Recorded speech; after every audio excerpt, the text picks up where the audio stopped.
So hello friends, welcome once again on our YouTube channel vital pharma academy. आप सभी का फिर से स्वागत है हमारे अपने चैनल वाइटल फार्मा अकेडमी पे। तो चलिए कुछ आज नया सीखते हैं। आज का हमारा जो टॉपिक है वो पढ़ने वाले हैं रिएक्शन इंटरमीडिएट। ऑर्गेनिक केमिस्ट्री में जितना भी इंटरमीडिएट होता है, जो भी केमिकल रिएक्शन होता है ना ऑर्गेनिक केमिस्ट्री में, जितना भी अपन नेम रिएक्शन पढ़ेंगे, इंपॉर्टेंट नेम रिएक्शन जो भी है जो जीपेट के लिए इंपॉर्टेंट है, उस रिएक्शंस में कौन कौन सा इंटरमीडिएट बनता है। इंटरमीडिएट मतलब रिएक्शन के बीच में, जैसे कि कार्बोकैटायन किसी में बनता है, कार्बो एनायन बनता है, फ्री रेडिकल वगैरह बनता है, ये सब इस वीडियो में डिटेल में देखेंगे। तो ये बहुत ही इंपॉर्टेंट बेसिक्स होने वाला है नेम रिएक्शन जितना भी उसका। तो आप इस वीडियो को शुरू से लास्ट तक ज़रूर देखिएगा। उससे पहले जो लोग इस चैनल पर नए हैं, हमारे बारे में नहीं जानते, मैं बता दूं, मेरा नाम है राकेश। मैं जीपेट 2020 लिखा था and I will score about 263 marks and I will get all India rank 44। ठीक है। And currently I am doing my masters from IIT BHU in the pharmaceutical chemistry department. तो चलिए शुरू करते हैं। सबसे पहले देख लेते हैं कंटेंट के बारे में कि क्या क्या पढ़ेंगे इस वीडियो में, क्या क्या पढ़ने वाले हैं।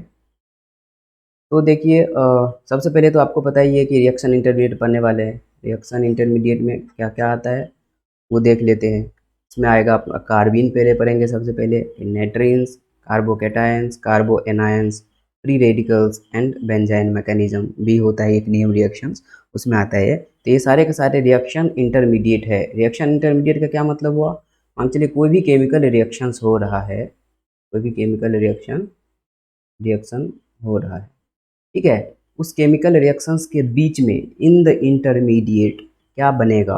ठीक है, अगर कोई रिएक्शन इंटरमीडिएट बन रहा है तो उस केमिकल का जो रेट ऑफ रिएक्शन होता है ना, रेट ऑफ रिएक्शन, वो भी डिपेंड करता है इसी इंटरमीडिएट पे। तो ये बहुत ही ज़्यादा इम्पोर्टेंट हो जाता है आपको जो भी बेसिक्स है ऑर्गेनिक केमिस्ट्री का उसको समझने के लिए। तो कार्बन क्या होता है आगे डिटेल में देखने वाले हैं। डाइवेलेंट कार्बन वाले को कार्बन बोलते हैं। तो ये आज की इस वीडियो में हम लोग डिटेल में देखेंगे कि कार्बिन एंड नाइट्रीन कहाँ कहाँ बनता है, ये होता क्या है। तो चलिए स्टार्ट करते हैं।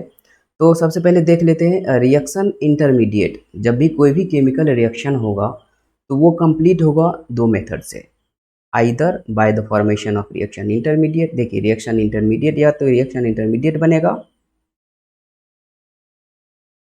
रिएक्शन इंटरमीडिएट मतलब वही कार्बोकैटायन बना या तो कार्बन आयन बना, फ्री रेडिकल कुछ भी बन सकता है, या फिर ट्रांजिशन स्टेट के थ्रू हो सकता है वो केमिकल रिएक्शन। ठीक है, ट्रांजिशन स्टेट के थ्रू का क्या मतलब हुआ, यहाँ पे क्या होता है, मान चलिए ए एंड बी रिएक्शन करेगा, किसके साथ, सी के साथ रिएक्शन होना है। ठीक है, तो इसमें क्या होगा कि bond breaking, A and B के बीच का बॉन्ड ब्रेकिंग एंड सी के साथ बॉन्ड फॉर्मेशन, ये सिमल्टेनियसली होगा, मतलब एक साथ ही होगा। The bond breaking and formation of the bond एक साथ होता है इसमें। ऐसे कंडीशन को बोलते हैं ट्रांजिशन स्टेट। तो ट्रांजिशन स्टेट के थ्रू भी केमिकल रिएक्शंस होता है। अब दोनों में डिफरेंस ये रहता है कि जो भी अपना रिएक्शन इंटरमीडिएट बना उसको हम आइसोलेट कर सकते हैं। वी कैन आइसोलेट और determine by using instrumental methods like TLC हो गया, या फिर आईआर का यूज करके, या फिर एनएमआर का यूज करके हम लोग इसको डिटरमाइन कर सकते हैं। जो भी कार्बोकैटायन या फिर कार्बो एनायन या फिर फ्री रेडिकल्स या फिर कार्बिन नाइट्रीन्स बन रहा है उसको आइसोलेट किया जा सकता है। लेकिन ये जो ट्रांजिशन स्टेट था ना, ये ट्रांजिशन स्टेट को आप आइसोलेट नहीं कर सकते हैं, ये पता नहीं लगा सकते कि कब रिएक्शंस ये होने वाला है, रिएक्शन का स्पीड वगैरह। यहाँ पे देखिए इसको आइसोलेट कर सकते हैं। तो ये इंटरमीडिएट में तो आपको बता ही दिया क्या क्या आने वाला है, कार्बोकैटायन, कार्बो एनायन, फ्री रेडिकल्स वगैरह सब आने वाला है। अब याद रखिए यहाँ पे इंटरमीडिएट जो है ना, ये जितना ज़्यादा स्टेबल होगा, व्हेन द केमिकल रिएक्शन का जो इंटरमीडिएट बन रहा है जितना ज़्यादा स्टेबल होगा, intermediate when intermediate are more stable, जो जितना ज़्यादा स्टेबल होगा उतना ही ज़्यादा रिएक्टिव होगा। मोर से मोर याद रखिएगा, मोर स्टेबल मोर रिएक्टिव। मान चलिए कोई भी कार्बोकैटायन, अगर मान चलिए किसी केमिकल रिएक्शन में कार्बोकैटायन इंटरमीडिएट बन रहा है, तो ये कार्बोकैटायन जितना ज़्यादा स्टेबल कार्बोकैटायन होगा उतना ही ज़्यादा वो रिएक्शन फास्ट होगा। इसलिए बोल रहे हैं कि मोर, अगर इंटरमीडिएट जितना ज़्यादा स्टेबल होगा उतना ही ज़्यादा रिएक्टिव होगा एंड उतना ही ज़्यादा इल्ड आने वाला है, हाई इल्ड। उतना ही ज़्यादा यील्ड बनने वाला है केमिकल रिएक्शन में। ठीक है, अब स्टेबिलिटी क्या होता है कार्बोकेटाइन की या फिर ये सब की, वो आगे में देखेंगे, स्टेप बाय स्टेप देखने वाले हैं। अब याद रखिए मैंने बोला कि जो भी रिएक्शन इंटरमीडिएट है वो जितना ज़्यादा स्टेबल होगा उतना ज़्यादा वो रिएक्टिव होगा एंड उतना ही ज़्यादा वो यील्ड देगा। लेकिन अगर कोई भी कंपाउंड, मान चलिए कोई कंपाउंड है, जिस कंपाउंड का आप बोल रहे हैं बहुत ही ज़्यादा स्टेबल कंपाउंड है ये, अगर जितना ज़्यादा स्टेबल कंपाउंड रहता है वो उतना ही कम रिएक्टिव होता है। लेकिन रिएक्शन इंटरमीडिएट के कंडीशन में उल्टा होता है। ठीक है, रिएक्शन इंटरमीडिएट जितना ज़्यादा स्टेबल होगा वो उतना ही ज़्यादा यील्ड देगा और उतना ही मोर रिएक्टिव होगा वो। ठीक है, दोनों डिफरेंस आपने समझ लिया। तो चलिए शुरू करते हैं कार्बीन के बारे में। ठीक है, सबसे पहले देखते हैं कार्बीन होता क्या है एंड कैसे क्या। तो देखिए इसका डेफिनेशन कभी कभी सिंपल सा पूछ लेता है, एनटीए वाले हैं भाई साहब, कुछ भी पूछ सकता है। ठीक है, तो डाइवेलेंट कार्बन, डाइवेलेंट कार्बन का मतलब क्या हुआ, कार्बन टेट्रावेलेंट होता है, तो ये बोल रहा है डाइवेलेंट मतलब दो बॉन्ड से जुड़ा हुआ होगा जिसके पास एक लॉन पेयर हो। ठीक है, एक लॉन पेयर ये बना दिए, ये हो गया आपका carbene, divalent carbon having one lone pair, ये हो गया। ठीक है, अब कार्बीन के पास टोटल इलेक्ट्रॉन कितना हो गया, देखिए काउंट करिए टोटल इलेक्ट्रॉन, ये दो तो इसके पास पहले था, दो दो चार और दे दो छः, टोटल इलेक्ट्रॉन छः है। और ये इलेक्ट्रोफाइल की तरह बिहेव करता है। इलेक्ट्रोफाइल मतलब इलेक्ट्रॉन लविंग, इलेक्ट्रॉन लविंग मतलब इलेक्ट्रॉन से प्यार करने वाला, मतलब पॉजिटिव चार्ज इसके पास होगा तभी तो ये इलेक्ट्रॉन को अट्रैक्ट कर रहा है अपने साइड। एंड इलेक्ट्रोफाइल न्यूक्लियोफाइल के पे एक वीडियो हम डाल देंगे, ये भी बेसिक्स है, यहाँ से भी क्वेश्चंस बनते हैं। इलेक्ट्रोफाइल को और क्या बोलते हैं अपन, लेविस एसिड, ये भी याद रखिएगा, लेविस एसिड भी बोलते हैं इलेक्ट्रोफाइल को। ठीक है, अब यहाँ पे देखिए कार्बिन में जो डाइक्लोरोकार्बिन होता है वो बहुत ज़्यादा स्टेबल होता है, डाइक्लोरोकार्बिन। देखिए ना यहाँ पे आर के बदले आपने क्या लगा दिया, क्लोरीन लगा दिया दोनों साइड, एंड ये एक लॉन पेयर बना दिया आपने, ये क्या हो गया डाइक्लोरो कार्बीन, ये हो गया डाइक्लोरोकार्बीन। अब कार्बीन दो टाइप का हो सकता है, या तो ग्राउंड स्टेट में रहेगा तो सिंगलेट, ठीक है, सिंगलेट कार्बीन, अगर वो ग्राउंड स्टेट में है तो सिंगलेट बोलते हैं। एंड ट्रिपलेट कार्बीन, ट्रिपलेट कब होता है, अगर ग्राउंड स्टेट से वो एक्साइटेड स्टेट में, एक्साइटेशन टू एक्साइटेड स्टेट में पहुंच गया तो ट्रिपलेट। अब एक्साइटेड स्टेट में क्या आ जाता है, इसका इलेक्ट्रॉन, ये देखिए ये जो ना पेयर था ये क्या हो जाता है, अनपेयर हो जाता है, एक एक ये दोनों ऑर्बिटल में चला जाता है। ठीक है, तो यहाँ पे देखिए ये क्या है आपका 2s, अब ये 2s में मान चलिए इसका जो भी दो इलेक्ट्रॉन है वो इसमें आ गया। ठीक है, इसका मान चलिए यहाँ पे आ गया और ये जो लॉन पेयर था वो इसमें आ गया। अब ये सिंगलेट है या फिर ट्रिपलेट है ये कैसे पता करेंगे, तो इसके लिए एक फॉर्मूला होता है 2s+1। यहाँ पे s क्या होता है आपका, s होता है spinning of the electron, spinning मतलब या तो अपवर्ड होगा या तो डाउनवर्ड होगा, या फिर एक ही ऑर्बिटल में दोनों प्रेजेंट होगा तो एक अपवर्ड होगा, एक डाउनवर्ड होगा और एक अपवर्ड होगा। तो यहाँ से आप कैलकुलेट भी कर सकते हैं। देखिए यहाँ पे चूँकि एक अपवर्ड एंड डाउनवर्ड के लिए देखिए, अगर अपवर्ड है तो उसके लिए +1/2 एंड डाउनवर्ड है तो उसके लिए -1/2। ये अपवर्ड अगर इलेक्ट्रॉन का स्पाइनिंग है तो ये डाउनवर्ड है तो। अब यहाँ पे देखिए इसका अगर सिंगलेट है या फिर ट्रिपलेट है वो निकाले तो यहाँ पे क्या होगा, देखिए एक अपवर्ड है एंड एक डाउनवर्ड है, मतलब +1/2 एंड एक -1/2, ये दोनों कैंसिल हो गया मतलब जीरो बचा। तो यहाँ पे देखिए s का वैल्यू जीरो आ गया। अब 2 × 0 + 1, ये तो पूरा पूरा जीरो हो गया, 0 + 1 = 1 आया। इसलिए बोल रहे हैं कि ये जो है ना आपका सिंगलेट कार्बन, ये क्या है, ये आपका सिंगलेट है। ठीक है, अब सिंगलेट है एंड इसका हाइब्रिडाइजेशन निकालिए, देखिए एस ए था एक था और ये p ऑर्बिटल है, p में दो ऑर्बिटल फिल है, इसका हाइब्रिडाइजेशन क्या हो जाएगा सिंगलेट कार्बन का, sp2। एंड sp2 हाइब्रिडाइजेशन वाले को याद रखिए हमेशा डायामैग्नेटिक बोलते हैं आप, डायामैग्नेटिक। ठीक है, अब देखिए यहाँ पे अगर आप s का वैल्यू कैलकुलेट करेंगे तो देखिए एक अपवर्ड था, अपवर्ड मतलब +1/2, ये भी अपवर्ड ही है तो +1/2, हाफ एंड हाफ को ऐड करेंगे तो 1 होगा। अब s के जगह पे 1 दीजिए एंड +1 करिए, 2 × 1 2 + 1 = 3, इसलिए बोल रहे हैं कि ये ट्रिपलेट है, ट्रिपलेट स्टेट में आ गया। और चूंकि अनपेयर्ड इलेक्ट्रॉन है, अब यहाँ पे हाइब्रिडाइजेशन का स्टेट पूछा जाए तो as एंड एक p, दो ही तो इसमें ही ऑक्टेट है, ये इसका ऑर्बिटल फिल है ना, इसलिए इसका जो हाइब्रिडाइजेशन होगा वो sp हाइब्रिडाइजेशन होगा। एंड जहाँ पर भी आपको अनपेयर्ड इलेक्ट्रॉन दिख जाए, अनपेयर्ड इलेक्ट्रॉन, अनपेयर्ड इलेक्ट्रॉन दिख जाए, तुरंत से आपको टिक लगाना है पैरामैग्नेटिक, पैरामैग्नेटिक। मैग्नेटिक नेचर का होगा ये, पैरामैग्नेटिक नेचर का होगा ये। ठीक है, यूपी अनपेयर्ड से याद रखिए, पैरामैग्नेटिक। ठीक है, अनपेयर्ड इलेक्ट्रॉन आपको दिखे, फ्री रेडिकल्स भी आपका पैरामैग्नेटिक जोन ही दिखाता है, उसमें भी अनपेयर्ड इलेक्ट्रॉन रहता है। ठीक है, तो वो पैरामैग्नेटिक जोन शो करेगा। ठीक है, पैरामैग्नेटिक जोन। तो ये थोड़ा सा बेसिक्स हो गया कार्बीन्स के बारे में। ठीक है, अब देखते हैं कि कार्बीन कहाँ कहाँ जनरेट होता है। तो देखते हैं सबसे पहला रिएक्शंस ऑफ क्लोरोफॉर्म। क्लोरोफॉर्म क्या होता है भाई साहब?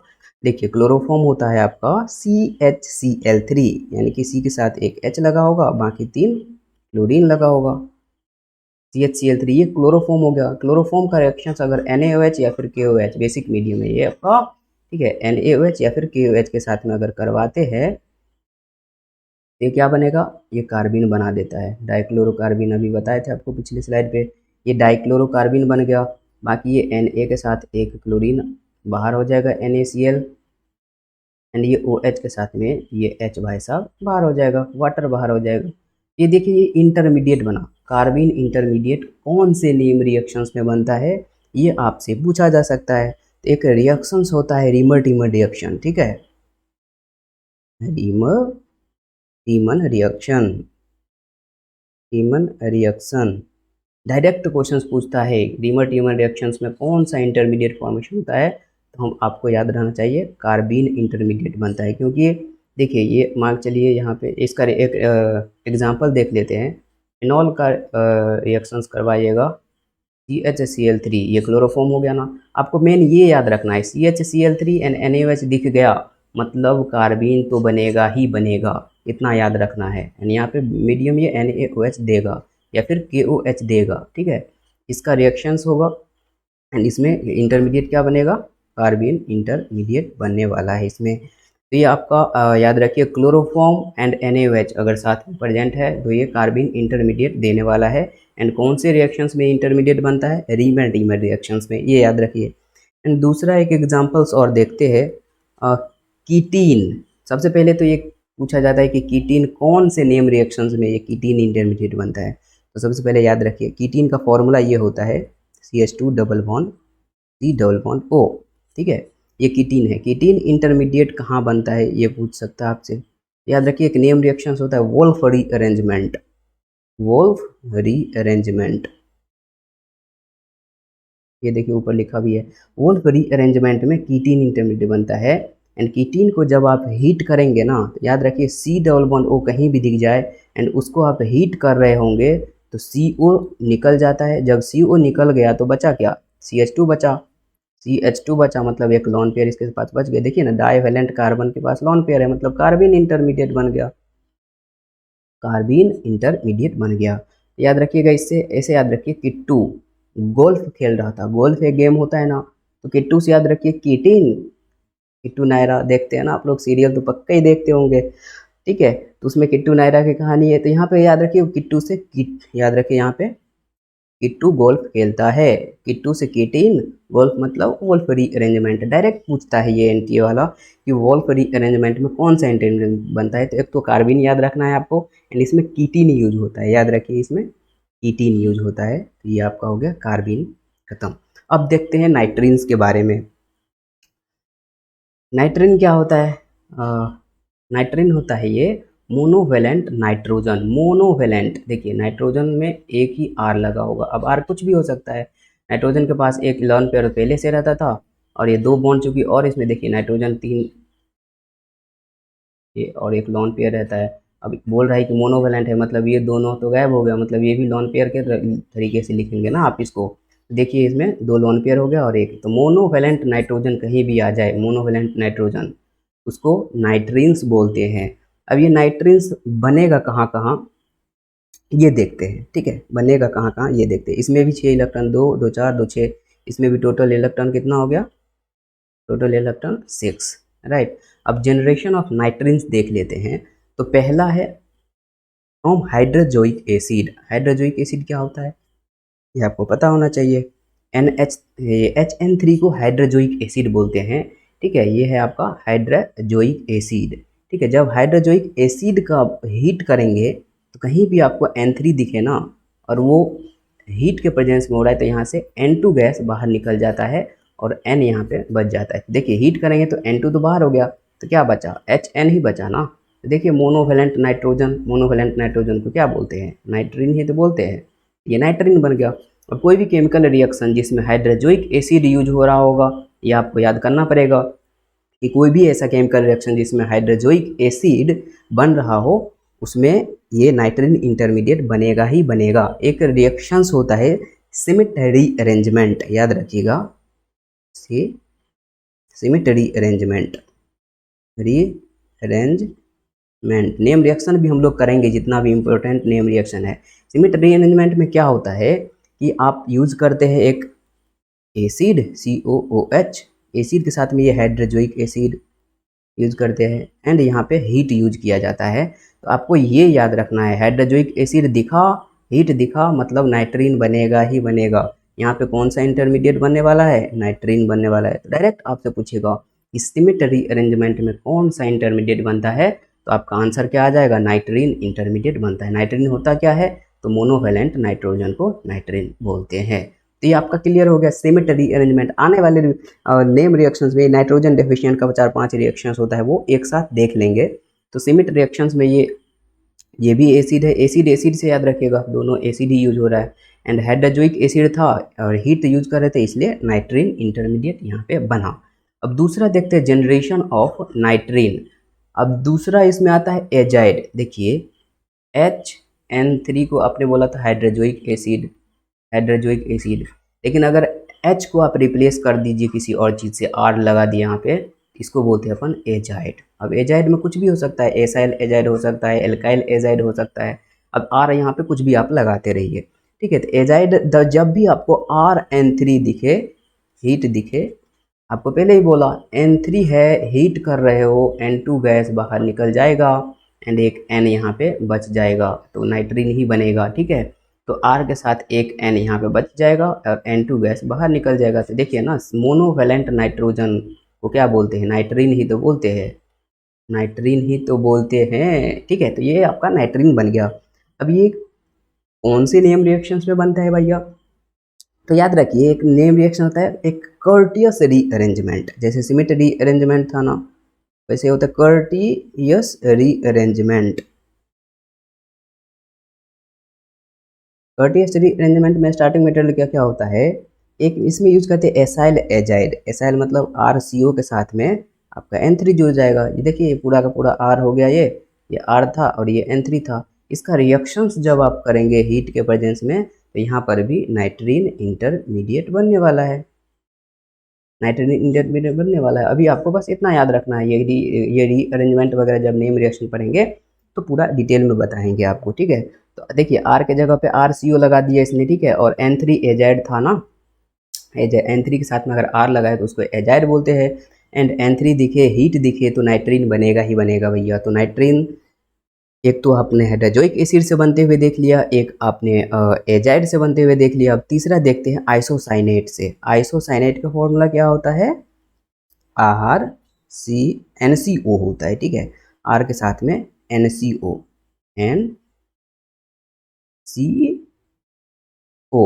ठीक है। अब देखिए आपको पहले ही बोला था फर्स्ट स्लाइड या सेकंड स्लाइड पे, CO आपको कहीं भी दिखे एंड आपको हीट दिखे, तो ये कार्बन मोनोऑक्साइड गैस बाहर हो जाता है। देखिए इसके साथ अगर हीट यूज करिएगा तो बस RN बचेगा। देखिए मोनोवेलेंट नाइट्रोजन हो गया ना, यही तो नाइट्रीन है, यही नाइट्रीन है, ठीक है। अब ये देखिए आइसोसाइनेट RNCO को बोलते हैं। अब यहाँ पे आप याद रखिए, जितना भी मैं पढ़ा रहा हूँ उसको नोट करते जाइए, ठीक है। साइनाइड का फॉर्मूला क्या होता है, RCN, साइनाइड हो गया। आपका साइनेट का फॉर्मूला अगर पूछे साइनेट, ठीक है, तो CNO को साइनेट बोलते हैं। R के साथ में अगर CNS जोड़ दिया, देख S को क्या बोलते हैं, थायो बोलते हैं ना, तो थायोसाइनेट हो गया, ये थायोसाइनेट हो गया, ठीक है। अब ये आइसोसाइनेट का NCO था, R से जुड़ा हुआ था। इसका रिएक्शन अगर आपने हीट किया तो हीट के प्रेजेंस में CO गैस बाहर हो जाएगा, RN बचेगा जो कि आपका नाइट्रीन है, ठीक है। तो आज के वीडियो में बस इतना ही। अगर आपको लगता है कि मैं if you feel my video help you to clear your doubt, तो आपको पता है क्या करना है, चैनल को सब्सक्राइब करिए और अपने फ्रेंड के साथ में ज़रूर से ज़रूर शेयर करिए। और आपको कोई भी अगर क्वेरीज वगैरह है तो वो कमेंट सेक्शंस में आप पूछ सकते हैं, ठीक है। और आप लोग ये यूट्यूब के अलावा अगर लाइव सेशंस हम लोग के साथ में अटेंड करना चाहते हैं गूगल क्लासरूम में, गूगल क्लासरूम के थ्रू हम लोग लाइव क्लासेस भी लेते हैं सैटरडे संडे को, ठीक है। तो उसके लिए आप बाकी इन्फॉर्मेशंस के लिए आप इस नंबर पे व्हाट्सएप करिए, व्हाट्सएप मैसेज करिए, ठीक है। हम लोग पूरा डिटेल्स आपको बता देंगे कैसे कहाँ से क्या करना है, ठीक है। तो thank you for watching this video. Bye bye, take care.